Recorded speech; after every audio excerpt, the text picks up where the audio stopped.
Magandang gabi po sa inyong lahat mga kaibigan.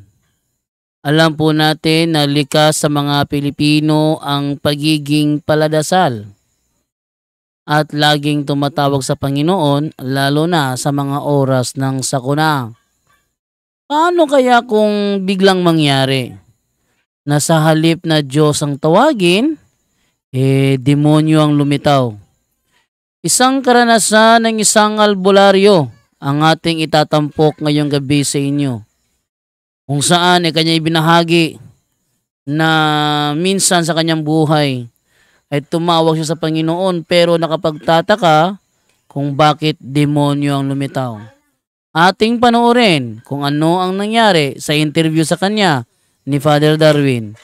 Kaya sa mga bago pa po sa ating channel, please po don't forget to hit the subscribe button at ang notification bell para maging notified kayo sa bawat video na ilalabas ko sa channel na ito.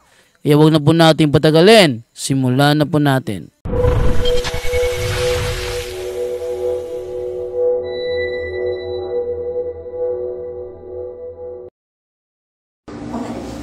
Mga kapatid, magandang araw po. Ang gabi di pala. Bago lang tayo natapos at schedule natin si Ate Christy mag-share siya sa kanyang kapangyarihan. And yung kapangyarihan niya ay pagkamanggagamot, and then wala kang anting-anting te. Wala. Pero purely manggagamot lang. Yung sa palagay ko, Father, kasi after nung baptism of Holy Spirit sa charismatic, doon ako nag-start ng manggamot.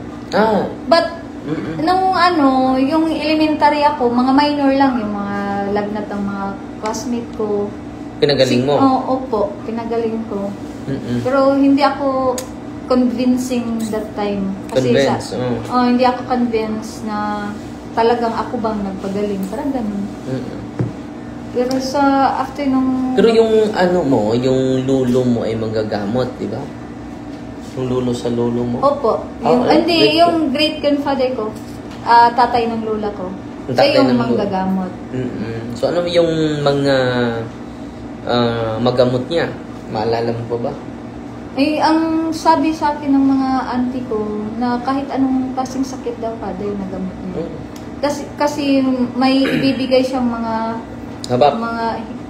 Hindi ko rin sure kung nagagawa ba siya ng habak. Pero ikaw, sa paggamot mo, hindi habak ang ginagamit mo? Hindi. Kasi nung nabasa ko yung librito, sabi ni Mama Milia, alam mo ba yung mga librito na nabasa mo? Yung isa librito ng pagka-magician, yung isa librito ng pagka-albularyo, yung isa librito ng sa magiging power mo, at yung isa para gumawa ng mga habak o mga anting-anting. Pero ilang librito ang nakabisado? Yung 4 po. Nabasa ko lang. Nabasa mo. Pero ang nagamit mo? Yung lang po, yung 3 lang. Yung magic? Yung magic, tapos yung paggamot, at saka yung sa Father. Pero yung paggawa ng mga habak, mga anting-anting, hindi ko po ginamit. Hindi mo ginamit? Hindi. Kasi, kumbaga, nakatanim na po sa utak at puso ko yung palaging sinasabi ni Lola na wag mong gagamitin yan.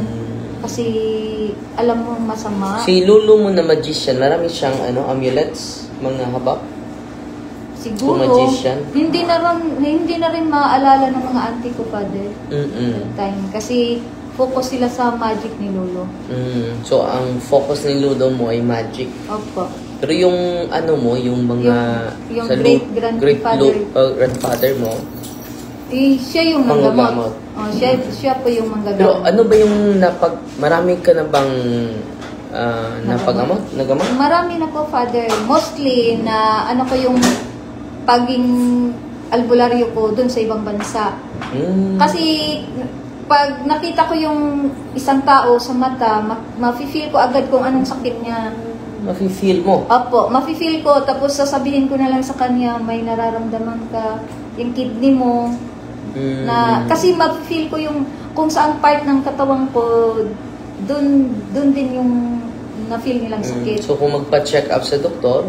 Tapos inaano ko lang, sasabihin kong pwede ko bang mahawakan ng kamay mo. pag once na mahawakan ko yung kamay, doon ko maano kung ano na ba yun, kung ilang percentage na ba yung natira, kumbaga sa Anong kidney. percentage? Opo, kung gaano nakalala. Lala. Opo. Maraming beses nang may nasib akong tao, Father. Mahulaan mo din. Mahulaan ko po. Kasi ma-feel ko yung anong mararamdaman nila. Yung ilang beses na kasama ko sa train. So, titingnan mo lang yung tao. Opo. At, Doon sa mata. Doon sa mata ko. Pag tingin ko sa mata ng isang tao, doon ko yung psychic ko, diretso agad tapos mag-feel ko yung anong nararamdaman niya. Yung first na insidente nung kasama ko sa LRT, tapos nung nakita ko yung mata niya, yung kasama mo sa LRT? naging nakasama ko siya sa LRT, pero hindi ko siya kasabayan ko lang kasabayan. opo, sa LRT. Ano nangyari? Nung nakita ko yung mata niya, doon ko na feel na ilang hours na lang yung natira niya pag hindi. Kasi yung appendix. Sa abog na. Sa sabog na. Puputok na.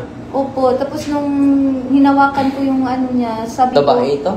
Babae po. Indonesian. Taon? Indonesian. Opo, nung sinabi ko sa kanya na maghingi tayo ng tapos nang hingi kami ng sa staff dun sa train na kailangan niyang dala agad sa ospital.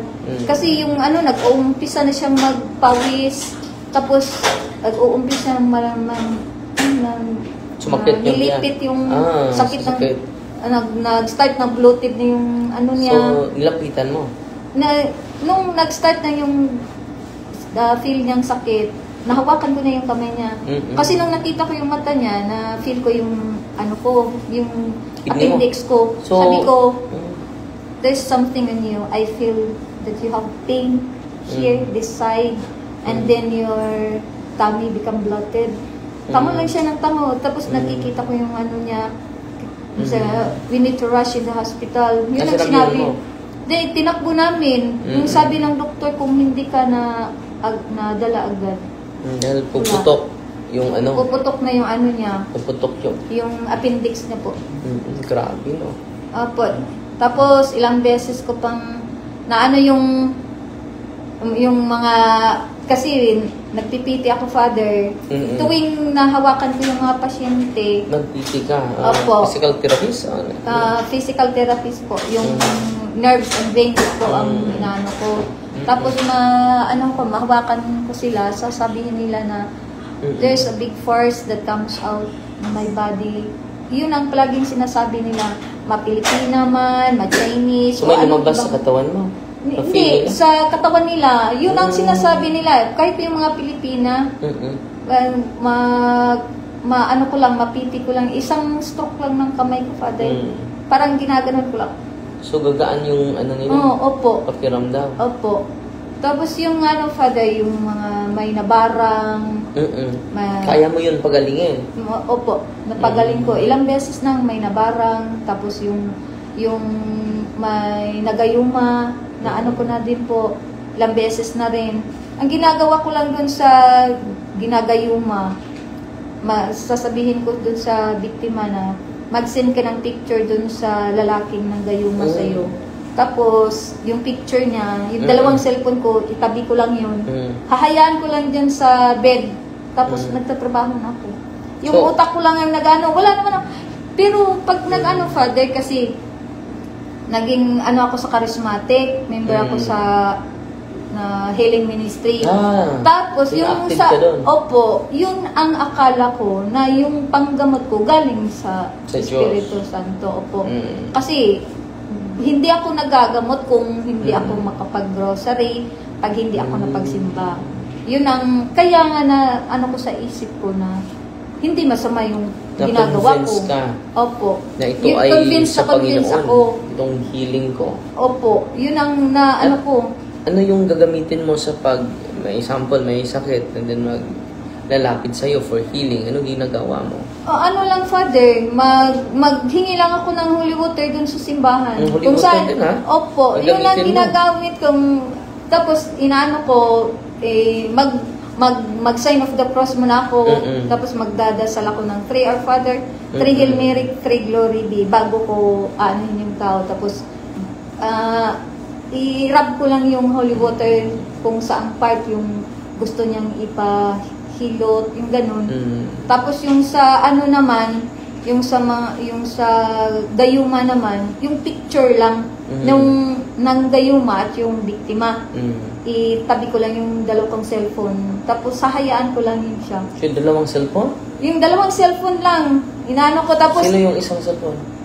Yung dalawa, kasi yung picture nung isa, yung ng dayuma, at tapos picture sa Facebook? Sa Facebook, sa Messenger lang po. Pinadaan ko lang sa Messenger. So, anong prayer mo? May prayer ka doon? Wala, Father. Basta ko na lang, tapos yung... May mag-guide sa'yo? Yung utak ko, siya yung mag-ano na, wala kang konsensya, iwanan mo itong babaeng to, alam mo, yung parang konsensya ko yung... Sa isipan ng lalaki. Opo, pero yung utak ko ang nag-ano, na umaandar. Yun lang yung palagi kong sinasabi. Ano nangyari? Tapos, after before, sa ritual mo? After nung ritual, pagka next day, tatawag yung biktima, sis, yung picture niya, unti-unting nagpa-blurred. Tapos sabi ko, hayaan mo, anuhin ko yan ng 3 beses. Bali 3 days, after 3 days. Makikita mo yung basta wag mo lang ay ko yung may ginagawa kang iba kung baka i-edit mo yung picture para maniwala ako sa iyo. Hayaan mo lang yung picture. Tapos next day hanggang pangatlo, hanggang wala na yung ng picture ng lalaki. Pag after 3 days, Father, bali 4 days na, pag nagkita sila, parang hindi na siya kilala ng lalaki. So, tumalab yung ritual mo sa gayuma. Opo. Pero yun lang ang ginagawa ko, Father. Wala naman akong sinasabi. Basta ang utak ko na lang. Pero madama mo yung mga spirits na may sumama sa'yo. Ang naano ko, kasi pag may ginagawa akong ganyan na pag nabasa ko yung message niya, sis, tulungan mo ako. Hindi ko alam kung bakit anong ginagawa ng lalaking to. Tingnan mo yung mukha niya. Naginip ako niyan, Father, na naginip ako na magandang babae, tapos sasabihin niya, anuhin mo. Siya yung magtuturo sa akin na anong gagawin ko. Mag-guide sa'yo. Siya yung mag-guide. So, therefore, yung mga albularyo may guide talaga. Hindi ko rin alam yung Father. Yung guide mo, di ba? Yung guide ko, yung magandang babae ko. Si Brother Gabriel may 5 guide. Sa akin marami. Sa'yo, Iba't-iba kasi yung ko, Father, pag iba't ibang espiritu. Opo, may lalaki. May magturo sa'yo. Opo. Ito yung gawin. Opo. Kasi yung halimbawa yung sa kulam, iba yung sa kulam, iba naman yung sa barang. Iba din yung espiritu. Opo, ibang espiritu so, din yung... makikita mo ba sila yung forma nila? Ang ko kasi, Father, opinion. So, makikita ko sila. Ito yung mga abyan mo. Di ba? Siguro. Sila, yung kasi, sila yung palagi mag-communicate sa akin eh. So, mag-communicate, katulad din ni Gabriel, no? Opo. And then, magturo sa'yo, ano yung dapat ang gawin? Opo. Kasi halimbawa, kung kinulam siya, tapos yung lumalabas sa kanya, yung isang nakulam, yung lumalabas sa kanya, yung mga blade, at saka yung mga bubog. Ang sinabi nung isang abyan ko, lalaki, sabi niya, magkuha ka ng holy water, tapos... Siya pa nagturo sa'yo? Opo. Kaya nga, ako, parang convinced at confident ako na... Sa Diyos ito? Galing ito sa Diyos. Kasi siya ginagamit ang holy water. Opo, magkuha ka ng holy water, tapos magkuha ka ng bulaklak doon sa Blessed Virgin Mary. Yung offer ng bulaklak. Opo, yun ang gagawin kong tapos ipatong mo sa cellphone, in between sa dalawang cellphone. Kasi tatanungin ko yung biktima kung sino ang suspect niya. Kung ma-point out niya yung suspect, madali lang yun. Pero pag hindi niya alam, yung psychic ko na ang magtuturo. Tapos yung isang beses, yung isang Indonesian, kinulam. Yung kapwa Indonesian din niya. Pero ang suspect niya yung Ethiopian. Pero sabi ko, hindi, wala akong na-feel sa Ethiopian eh. Tapos yung kinabukasan, day off namin, sabi ko, samahan mo ako kung saan yung area ng mga Indonesian, ako nang mag-guide sa'yo.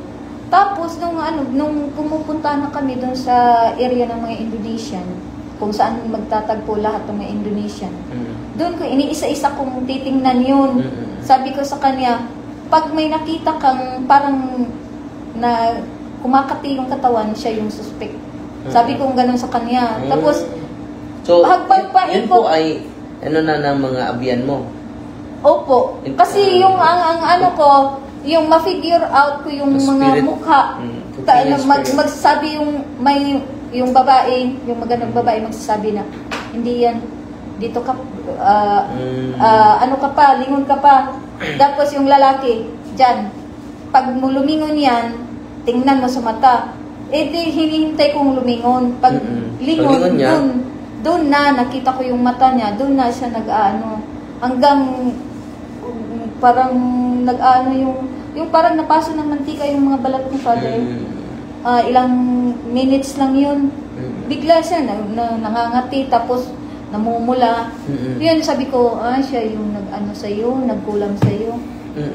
Ibalik natin. Yun lang, ang ginagawa ko, ibalik natin. Ibalik natin sa kanya. Opo. Kung anong ginagawa, ibalik natin. Yun lang ang ginagawa ko, Father. Anong nangyari? Ayun, yung ano niya, yung balat ng nagkulam, dahan-dahang namumula, kati ng kati, tapos yung parang napaso siya ng mantika, yung parang bulutong tubig, parang gano'n na.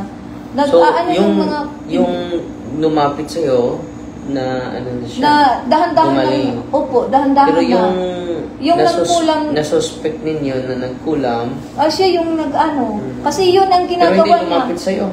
Hindi, malayo lang kami. Sabi ko, dyan ka lang, huwag kang magpakita. Kasi So, pinabalik mo yung kulam? Opo, parang binalik ko lang sa kanya yung through my eyes lang po. So, high rank yung mga spirito mo. Totoo namang high rank, 20 high ranks yung 20 high rank. Sumapi ni ate, no? At convinced siya na itong mga spirit guides niya ay opo, sila yung mag-uutos sa akin, Father, na magkuha ka ng bulaklak, kung saan, yung may nakagat ng aso, sabi niya, anuhan mo, magkuha ka ng bulaklak doon kay... Sila pang magtuturo sa akin, Father, magkuha ka ng bulaklak doon kay Saint Agustin, San Roque. Ayun, tapos kukuha ko ng bulaklak, yun lang, kakainin ko, tapos kakainin mo? Yung bulaklak, kakainin ko yung bulaklak, tapos then, ituto ko. Yun po ang sinasabi nila. Opo. Sila yung sila yung mag-guide. Guide anong dapat mong gawin. Opo. And then maging effective naman. Opo. Pero wala naman akong ibang, yung Our Father lang, Hail Mary. Kaya... So, imagine Our Father and Hail Mary lang ginagamit ni ate. Pati na Holy Water. Opo, Holy Water. Tapos yung isang beses, yung huli kong natulungan, yung sumuka siya ng yung scorpion at saka yung... buhay na scorpion? Opo. Tanga? Saka yung uhipan. Yun. Ang inaano ko, pinainom ko siya ng yung babae. Kasi hindi ko parang ako that time, Father, parang nawala yung ko sa psychic. Nasa isip ko lang, pinainom ko lang siya ng holy water, yun lang. Sumuka siya na na. Di ba kung malalaman mo na isang tao albularyo, malalaman mo? Opo, malalaman mo din na mangkukulam siya? Opo. Kasi paano mo malalaman na mangkukulam siya? Ang ko po, sa tingin ko, pag nakita ko yung mata ng isang tao, Father, doon ko malalaman. Kasi yung... Pero makakommunicate ka nila, di ba? Opo. Makaano sila yung iba nga gustong pumasok sa katawan ko para ma-recharge yung mga power nila. And then? Yung dati, okay lang ako yung dati. Sabi ko, sasabihin ko pa nga, may utang ka na sa akin ha. Ginaganon ko lang, parang biniro ko lang, Father, na. Pero yung feel ko, Father, na pumapasok yung mga abyan ng mga magkukulam, mambabara. Magka-communicate ka nila, di ba? Oh, malayo lang sila, Father, pero through mind lang magkausap kami. So, Pero nung nangyari dun sa Valencia, nung nanganak si Lisa, 2 albularyo yung lumapit. Kasi kinausap ko ni John doon na akong magtitingin kay Divine. Kasi pupuntahan niya si Lisa. Nagmisa doon. Ikaw yung nagmisa that time. Nasa likod kami ni nanay. Tapos, na-feel ko yung talagang may nag-aano sa likod ko. Sabi ko, albularyo to eh. Sabi ko, ikaw talaga ha. Tapos doon ko na nalaman na yung dinala niyang pasyente, apo niya. Nung hinabol ko si Divine, hinabol niya ako, sabi niya, kanina pa ako gustong pumasok sa iyo, pero ang tigas mo, parang may barrier ka, nasa gitna ka, tapos napalibutan ka ng marami. Sabi ko, bakit? Ano pong ginawa niyo, tatay? Gusto ko nga pumasok para ma-recharge ako. Kasi grabe yung power mo. Sabi niya ganun. Sabi ko, tay, isurrender mo na yan, tay. Sinurrender na yung sa akin eh. Surrender so mo yan. naka-communicate ka sa mga albularyo na Opo. pumunta doon. Opo. Ano sabi niya? Sabi ko, kung hindi mo yan isurrender, tay, kung anong nakita mo sa apo mo, mas worse pa ang mangyayari sa kanya. Isurrender mo na yan, tay. Sa akin niya, sinurrender ko na eh.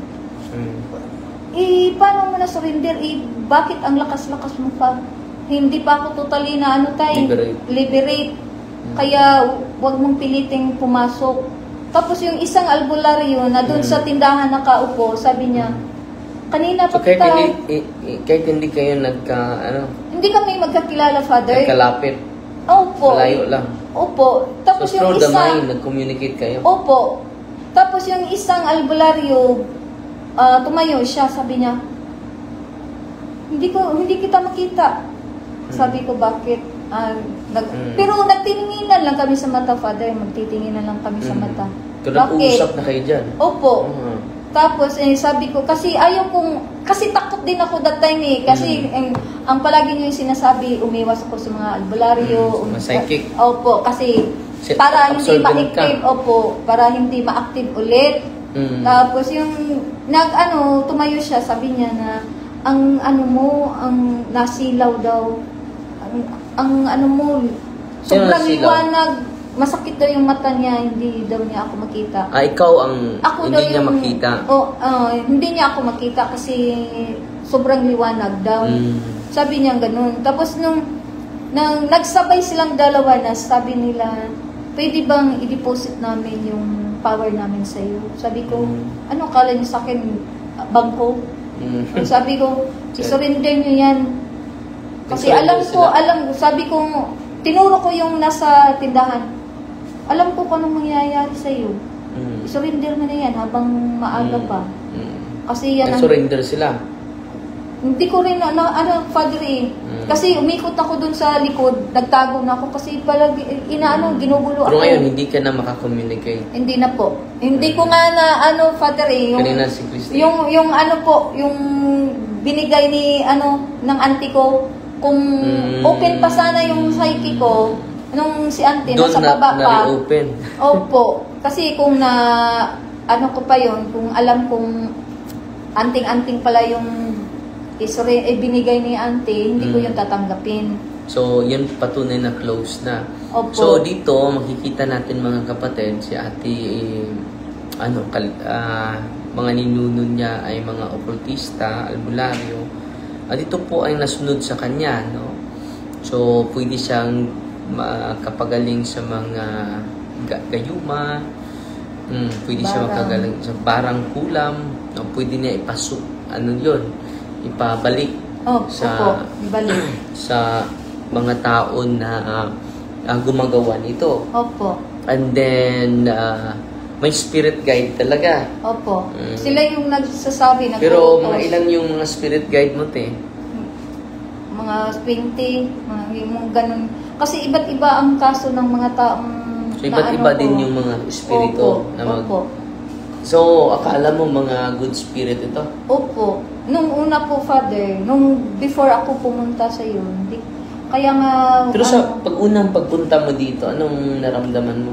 Yung unang pagpunta ko dito, Father, first day ko pa lang po, nakita ko na yung kung anong mangyayari sa ministry, kung anong mga demonyo na nandun sa mga tao, na nawirduhan ako. Sabi ko nga sa isip ko, bakit ba ako napunta sa lugar na to? Ano ba to?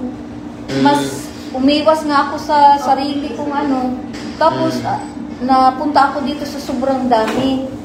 Na ako, bakit ganun? Nung inano ko unang nag-deliverance sa akin si Brad Leo, pero hindi ako nag-react at that time. Pag-uwi na. Pag-uwi, ano na? Ay, suka ako ng suka. Magdamag, Father, hindi ako nakatulog. Talaga, doon na lang ako sa CR doon na lang ako, nag-upo na lang ako doon sa CR. Tapos, suka, yung suka ko, Father, hindi matapos hanggang 4 AM. Grabe. Tapos yung nung next day, nung tinawag na yung pangalan ko, bakit ganito yung nararamdaman ko? Ang sakit ng ulo ko, parang gusto kong sumigaw, parang hindi ko alam kung anong mararamdaman ko, parang gusto kong magwala, yung ganun. Tapos hindi ako tumayo. Nung mga bandang alas 7 na yun, 6 something yun, no, lumapit ako kay Brad Obet, sabi ko, kasi nung tiningnan ko yung mga tao, sabi ko, parang okay to. Si Brad Obet, lahat ng mga deliverance minister, si Brad Obet ang ko, parang okay to eh. Kasi kinakabahan ako sa kanya. Parang challenge ko yung sarili ko. Kaya lumapit ako, nung tinanong ako ni Brad Obet, anong nararamdaman mo? Sinabi ko, Brad, makakita ako, makarinig, maka-amoy, maka-communicate, ma-feel ko sila. Sabi niya, so basahin mo nga ito. Ay, inano niya sa akin yung closing of occult third eye. Isang lang yung nabasa ko. Confident pa akong nagbasa that time eh. Pero yung nararamdaman ko, batong kinabahan ka. Ano ba itong pari ba to? Wala akong idea. Sabi ko, tapusin ko lang. Nung hindi ko nga na tapos yung isang stanza, doon na nag na yung mga litra, naghahalo-halo na. Sabi ko, Brad, ang sakit ng mata ko, Brad. Sa bakit? Tapos binigyan ako ng holy water, ihilamos mo yung doon ako napasigaw. Sobrang sakit na parang pakiramdam ko, Father, parang yung mata mo? Yung sili, pinisa doon sa mata ko. Sobrang sakit as in. Napasigaw ako. Tapos nung yung nilagay ni Brad Obet, yung huli kong tingin, yung nilagay ni Brad Obet, yung Benedictine cross sa ulo ko, doon na-slide ako sa upuan.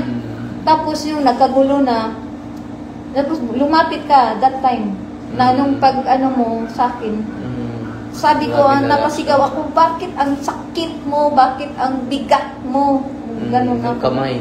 Yung kamay. So, tapos nagsisigaw doon na ako na, bakit ako yung pag-uwi ko, ang dami kong tanong sa isip ko, bakit ako ganun? Kung talagang yung power ko galing sa Diyos, bakit ganun? Anong klaseng lugar ba to? Anong klaseng mga tao ba dito? Dami kong doubts that time, Father kasi pero hindi mo akalain mag-react ka? Hindi. Kasi yung sa ko lang talaga, Father, pinasama lang ako ni Auntie Rose. Opo, para mag-guide sa kanya dito sa Bohol. Kasi taga-Butuan. Tapos doon ko nalaman, kasi wala akong idea na yun pala mangyari. So, dito, ipakita natin, dahil wala na tayong oras. Salamat, Ito po ay si ate is healer. Magamot niya yung mga iba't ibang mga karamdaman. At meron siyang mga accompanying spirits, higit sa 20. So, makonect natin sa exorcism, 20 high ranks, but 10 legions. No? So, gagamit din sila ng holy water. No? So, iba to. Di gamit. So, magro-rosaryo din siya bago... Magro-rosaryo at magsisimba bago ako manggamot. Bago manggamot. Opo. Pero ang dami palang demonyo mga kapatid. So, mag-ingat po dahil hina-highlight po natin yung healing is in the sacrament of confession, unventing, and Holy Communion. Yan po ang galing kay Kristo. At si Ate Christy, akala niya sa Diyos yung healing niya. Pero hindi pala. So, Ate Christy, sa sunod na mga interview natin, maraming salamat at hindi basta-basta yung kapangyarihan niya mga kapatid. Just imagine, ipabalik niya yung kulang, yung barang sa nagpabarang, no? Yung at sa on mga the spot, ibabalik ko yung ibabalik, no? So hindi basta-basta dahil super science itong 20 high ranks itong demonyong pumasok sa kanya. So yan po, mag-ingat po sa mga healers at sa mga albularyo dahil si Ate Christy ang makapatunay po dahil siya po ay galing dyan. Wala nga akong kahit ano, Father, yung ano agimat, ko lang. Yung mga agimat, wala? Wala akong agimat. Ano lang, cross lang talaga. Cross lang, no? Opo. Wala akong ano, wala Master of akong deception habang. talaga yung demonyo, no? Kaya nga, Father, dami kong tanong. So, salamat at huwag kayong mag-alala dahil sa sunod na mga araw, mga kapatid, i-share pa ni Ate yung mga hindi pa niya na-share sa atin. So, ang dami niyang karanasan at iba talaga yung kapangyarihan niya, no? So, akala niya galing sa Diyos, hindi pala. So, Fighting Maria, tatak sa FD with a humble heart. In the name of the Father, the Son, the Holy Spirit, Amen. Our Father, who art in heaven, hallowed be thy name. The kingdom come, the will be done on earth as it is in heaven. Give us this day our daily bread, and forgive us our trespasses, as we forgive those who trespass against us. And lead us not into temptations, but deliver us from evil. Hail Mary, full of grace, the Lord is with you. Blessed are you among women, and blessed is the fruit of the womb, Jesus. Holy Mary, Mother of God, pray for us sinners, now and at the hour of our death. Amen. In the name of the Father, the Son, the Holy Spirit, Amen. Fighting Maria, tatak sa FD with a humble heart. At sana po, mayroon kayong natutunan sa unique na karanasan ni Ate Christy Galindez, taga Talibon po. So, Fighting Maria, tatak sa FD with a humble heart. God bless!